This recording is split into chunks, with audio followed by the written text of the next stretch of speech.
ओम नमो भगवते वासुदेवाय नमः। जय माता दी दोस्तों, आप देख रहे हैं आपका अपना यूट्यूब चैनल व्रत त्योहार कथा। मैं हूं आपके साथ शिप्रा जायसवाल। दोस्तों, आज इस वीडियो में मैं आपके साथ लेकर के आई हूं बृहस्पतिवार व्रत का महत्व और विधि।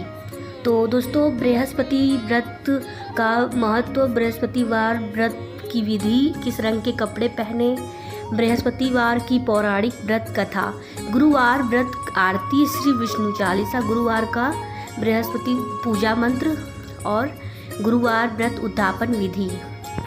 गुरुवार व्रत उद्यापन विधि के लिए आवश्यक सामग्री। तो दोस्तों, आइए मैं बताती हूँ आपको। गुरुवार का दिन भगवान विष्णु और देवताओं के गुरु बृहस्पति देव को समर्पित है। बृहस्पति देव के देवताओं का गुरु होने का कारण ही इस दिन को गुरुवार के नाम से भी जाना जाता है। बृहस्पतिवार के दिन भगवान विष्णु की बृहस्पति देव के रूप में पूजा का विधान है। तो दोस्तों, बृहस्पतिवार व्रत का महत्व मैं बताती हूँ आपको। यह व्रत अत्यंत फलदायी है। गुरुवार को व्रत उपवास करके यह कथा पढ़ने से बृहस्पतिवार देवता प्रसन्न होते हैं। बृहस्पति देव को बुद्धि का कारक माना जाता है। अनुराधा नक्षत्र युक्त गुरुवार से व्रत आरंभ करने सात गुरुवार उपवास करने से बृहस्पति ग्रह की हर पीड़ा से मुक्ति मिलती है। गुरुवार व्रत पूरे श्रद्धा भाव से करने पर व्यक्ति को गुरु ग्रह का दोष भी खत्म हो जाता है तथा गुरु कृपा प्राप्त होती है। इस दिन व्रत रखने से व्यक्ति को सारे सुखों की प्राप्ति होती है। तो दोस्तों, आइए अब बताती हूँ मैं आपको बृहस्पतिवार व्रत की विधि। पौष माह को छोड़कर किसी भी हिंदी महीने से बृहस्पतिवार के व्रत की शुरुआत कर सकते हैं। व्रत की शुरुआत शुक्ल पक्ष से करना शुभ माना जाता है। नियम के अनुसार बृहस्पतिवार के लगातार 7 या 16 व्रत रखने से 8वें या 17वें बृहस्पतिवार को उद्यापन किया जाता है। लेकिन इस बीच यदि महिलाओं को मासिक धर्म होता है तो उन्हें उस बृहस्पतिवार का व्रत को छोड़कर अगले बृहस्पतिवार व्रत से गिनती करनी चाहिए। गुरुवार की पूजा विधि विधान के अनुसार की जानी चाहिए। व्रत वाले दिन सुबह उठकर बृहस्पति देव का पूजन करना चाहिए। बृहस्पतिवार देव का पूजन पीली वस्तुएं, पीले फूल, चने की दाल, मुनक्का, पीली मिठाई, पीले चावल और हल्दी चढ़ाकर किया जाता है। अगर ये पूजा केले के पेड़ के सामने कर रहे हैं तो छोटा पीला कपड़ा चढ़ाएं। पूजा के लिए एक लोटा में जल रखिए, उसमें थोड़ी हल्दी डालकर भगवान या केले के पेड़ को स्नान कराएं। इसके बाद उस लोटे में गुड़ और चने की दाल डाल दें। और अगर आप केले के पेड़ की पूजा कर रहे हैं तो उसी पर इसे डाल दें। भगवान का हल्दी या चंदन से तिलक करें। पीला चावल चढ़ाएं, घी का दीपक जलाकर व्रत कथा पढ़ें। कथा के बाद उपले पर हवन करें। गाय के उपले पर घी डालकर अग्नि प्रज्वलित कर लें। उस हवन पर सामग्री डालें, गुड़ और चने की आहुति दें। 5, 7 या 11 ओम गुण गुरुवे नमः मंत्र का जाप करें। कथा और चालीसा पढ़ें और फिर आरती उतारें। अंत में क्षमा प्रार्थना जरूर करें। तो दोस्तों, आइए मैं बताती हूँ आपको किस रंग के कपड़े पहने उस दिन। तो बृहस्पति देव को पीला रंग अति प्रिय है, इसीलिए बृहस्पतिवार को पीले रंग के वस्त्र धारण करने चाहिए। अगर पीले वस्त्र ना हो तो नारंगी रंग के कपड़े भी पहन सकते हैं। अब आइए मैं बताती हूँ आपको बृहस्पतिवार की पौराणिक व्रत कथा। प्राचीन समय की बात है। एक नगर में एक बड़ा व्यापारी रहता था। वह जहाज़ों में माल लदवाकर दूसरे देशों में भेजा करता था। वह जिस प्रकार अधिक धन कमाता था उसी प्रकार जी खोल कर दान भी करता था। परंतु उसकी पत्नी अत्यंत कंजूस थी। वह किसी को एक दमड़ी भी नहीं देने देती थी। एक बार सेठ जब दूसरे देश व्यापार करने गया तो पीछे से बृहस्पति देव ने साधु वेश में उसकी पत्नी से भिक्षा मांगी। व्यापारी की पत्नी बृहस्पति देव से बोली, हे साधु महाराज, मैं इस दान और पुण्य से तंग आ गई हूँ। आप कोई ऐसा उपाय बताएं जिससे मेरा सारा धन नष्ट हो जाए और मैं आराम से रह सकूं। मैं यह धन लूटता हुआ नहीं देख सकती। बृहस्पति देव ने कहा, हे देवी, तुम बड़ी विचित्र हो। संतान और धन से कोई दुखी नहीं होता है, और अगर अधिक धन है तो इसे शुभ कार्यों में लगाओ। कुंवारी कन्याओं का विवाह कराओ, विद्यालय और बाग बगीचों का निर्माण कराओ। ऐसे पुण्य कार्य करने से तुम्हारा लोक परलोक सार्थक हो सकता है। परंतु साधु की इन बातों से व्यापारी की पत्नी को खुशी नहीं हुई। उसने कहा, मुझे ऐसे धन की आवश्यकता नहीं है जिसे मैं दान दूं। तब बृहस्पति देव बोले, यदि तुम्हारी ऐसी इच्छा है तो तुम एक उपाय करना। 7 बृहस्पतिवार घर को गोबर से लीपना, अपने केशों को पीली मिट्टी से धोना, केशों को धोते समय स्नान करना, व्यापारी से हजामत बनाने को कहना, भोजन में मांस मदिरा खाना, कपड़े अपने घर में धोना। ऐसा करने से तुम्हारा सारा धन नष्ट हो जाएगा। इतना कहकर बृहस्पति देव अत्यंत ध्यान हो गए। व्यापारी की पत्नी ने बृहस्पति देव के कहे अनुसार 7 बृहस्पतिवार वैसा ही करने का निश्चय किया। केवल 3 बृहस्पतिवार बीते थे कि उसी समस्त धन संपत्ति नष्ट हो गई और वह परलोक सिधार गई। जब व्यापारी वापस आया तो उसने देखा कि उसका सब कुछ नष्ट हो चुका है। उस व्यापारी ने अपनी पुत्री को सांत्वना दी और दूसरे नगर में जाकर बस गया। वहाँ वह जंगल से लकड़ी काट कर लाता और शहर में बेचता। इस तरह वह अपना जीवन व्यतीत करने लगा। एक दिन उसकी पुत्री ने दही खाने की इच्छा प्रकट की, लेकिन व्यापारी के पास दही खरीदने के भी पैसे नहीं थे। वह अपनी पुत्री को आश्वासन देकर जंगल में लकड़ी काटने चला गया। वहाँ एक वृक्ष के नीचे बैठ अपनी पूर्व दिशा पर विचार करने लगा और रोने लगा। उस दिन बृहस्पतिवार था। तभी वहाँ बृहस्पति देव साधु के रूप में सेठ के पास आए और बोले, हे मनुष्य, तू इस जंगल में किस चिंता में बैठा है? तब व्यापारी बोला, हे महाराज, आप सब कुछ जानते हैं। इतना कहकर व्यापारी अपनी कहानी सुनाकर रो पड़ा। बृहस्पति देव बोले, देखो बेटा, तुम्हारी पत्नी ने बृहस्पति देव का अपमान किया था, इसी कारण तुम्हारा यह हाल हुआ है। लेकिन अब तुम किसी प्रकार की चिंता मत करो। तुम गुरुवार के दिन बृहस्पति देव का पाठ करो। 2 पैसे के चने और गुड़ को लेकर जल के लोटे में शक्कर डालकर वह अमृत और प्रसाद अपने परिवार के सदस्यों और कथा सुनाने वालों में बांट दो। स्वयं ही प्रसाद और चरणामृत लो। भगवान तुम्हारा अवश्य कल्याण करेंगे। साधु की बात सुनकर व्यापारी बोला, महाराज, मुझे तो अपना इतना भी नहीं बचता कि मैं अपनी पुत्री को दही लाकर दे सकूं। इस पर साधु जी ने बोले, तुम लकड़ियाँ शहर में बेचने जाना। तुम्हें लकड़ियाँ के दाम पहले से चौगुने मिलेंगे, जिससे तुम्हारे सारे कार्य सिद्ध हो जाएंगे। उसने लकड़ियाँ काटी और शहर में बेचने के लिए चल पड़ा। उसकी लकड़ियाँ अच्छे दाम में बिक गई, जिससे उसने अपनी पुत्री के लिए दही लिया और गुरुवार की कथा हेतु चना गुड़ लेकर कथा की और प्रसाद बांटकर स्वयं भी खाया। उसी दिन उसकी सभी कठिनाइयाँ दूर हो गई। परंतु अगले बृहस्पतिवार को वह कथा करना भूल गया। अगले दिन वहाँ के राजा ने एक बड़े यज्ञ को आयोजन कर पूरे नगर के लोगों के लिए भोजन का आयोजन किया।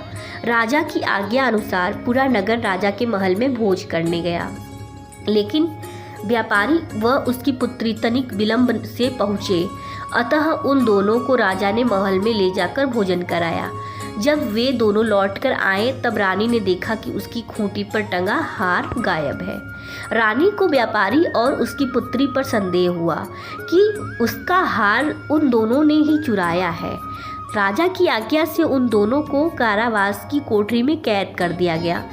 कैद में पड़कर दोनों अत्यंत दुखी हुए। वहाँ उन्होंने बृहस्पतिवार देवता का स्मरण किया।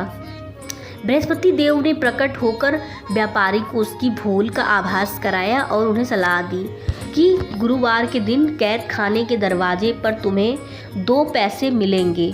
उनसे तुम चने और मुनक्का मंगवा कर विधि पूर्वक बृहस्पति देवता का पूजन करना, तुम्हारे सब दुख दूर हो जाएंगे।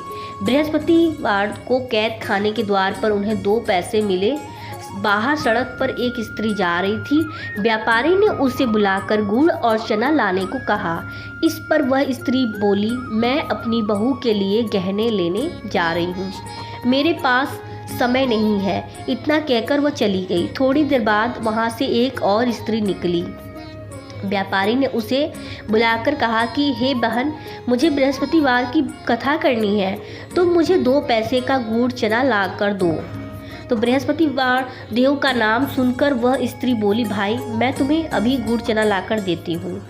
मेरा इकलौता पुत्र मर गया है, मैं उसके लिए कफन लेने जा रही थी, लेकिन मैं पहले तुम्हारा काम करूँगी, उसके बाद अपने पुत्र के लिए कफन लाऊंगी। वह स्त्री बाजार से व्यापारी के लिए गुड़ चना ले आई और स्वयं भी बृहस्पति देव की कथा सुनी। कथा के समाप्त होने पर वह स्त्री कफन लेकर अपने घर गई। घर पर लोग उसके पुत्र की लाश को राम नाम सत्य है कहते हुए शमशान ले जाने की तैयारी कर रहे थे। स्त्री बोली, मुझे अपने लड़के का मुख देख लेने दो। अपने पुत्र का मुख देखकर उस स्त्री ने उसके मुंह पे प्रसाद और चरणामित्र डाला। प्रसाद और चरणामित्र के प्रभाव से वह पुनः जीवित हो गया।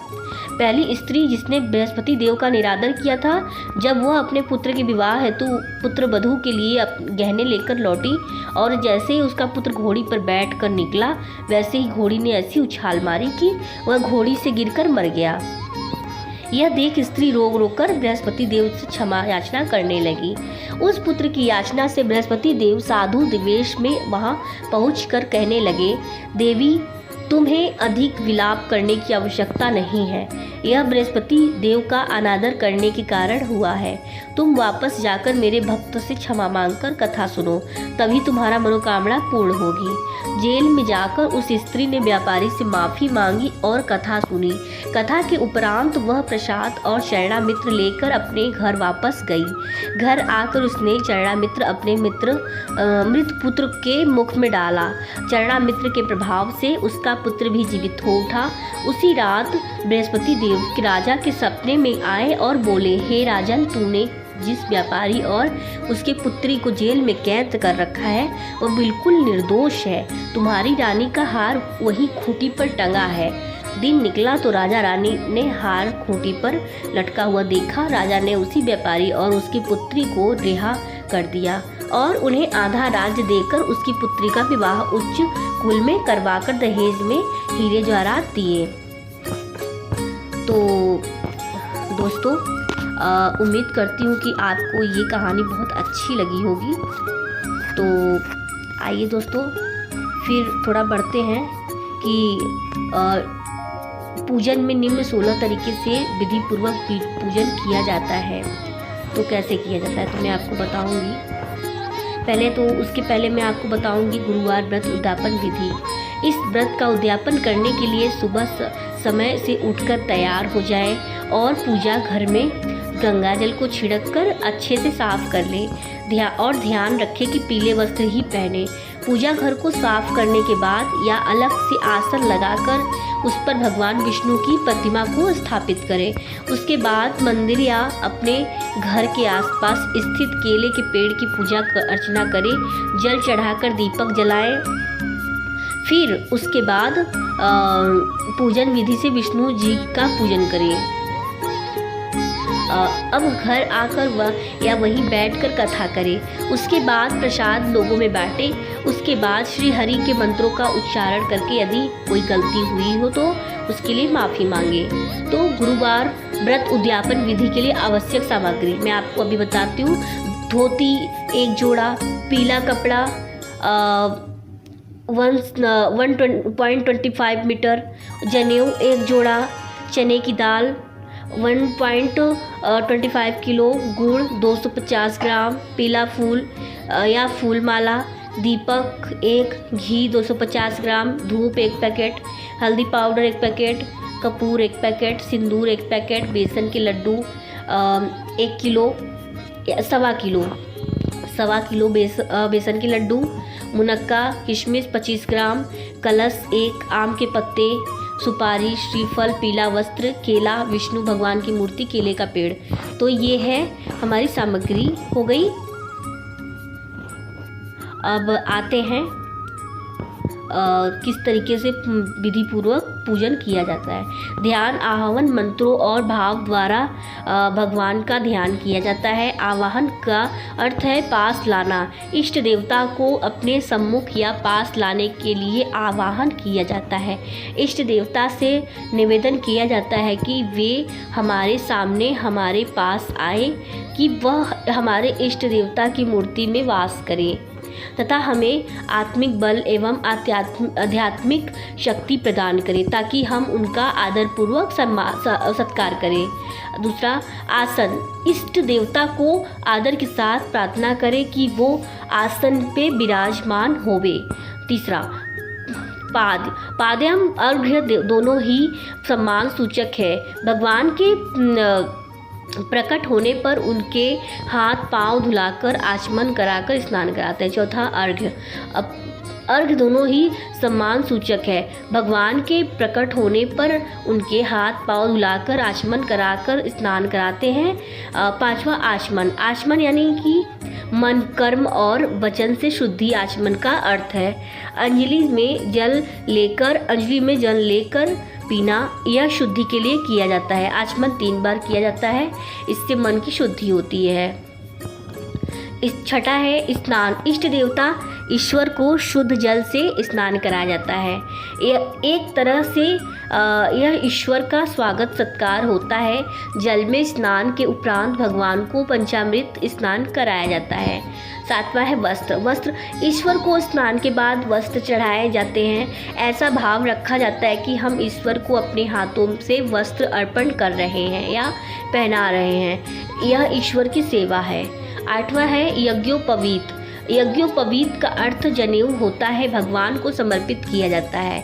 यह देवी को अर्पण नहीं किया जाता है, यह सिर्फ देवताओं को ही अर्पण किया जाता है। नवा है गंधाक्षत। अक्षत, अखंडित चावल, रोली, हल्दी, चंदन, अबीर, गुलाल। 10वां है पुष्प। फूल माला, जिस ईश्वर की पूजन हो रहा है उसके पसंद के फूल और उसकी माला। 11वां धूप बत्ती। 12वां दीपक घी का। 13वां नैवेद्य। भगवान को मिठाई का भोग लगाया जाता है, इसको ही नैवेद्य कहते हैं। 14वां है तांबुल दक्षिणा। जल आरती। तांबुल का मतलब पान है, यह महत्वपूर्ण पूजन सामग्री है। फल के बाद तांबुल समर्पित किया जाता है। तांबुल के साथ में पुंगी, फल, सुपारी, लौंग और इलायची भी डाली जाती है। दक्षिणा अर्थात द्रव्य समर्पित किया जाता है। भगवान भाव के भूखे हैं, अतः उन्हें द्रव्य से कोई लेना देना नहीं है। द्रव्य के रूप में रुपए, स्वर्ण, चांदी कुछ भी अर्पित किया जा सकता है।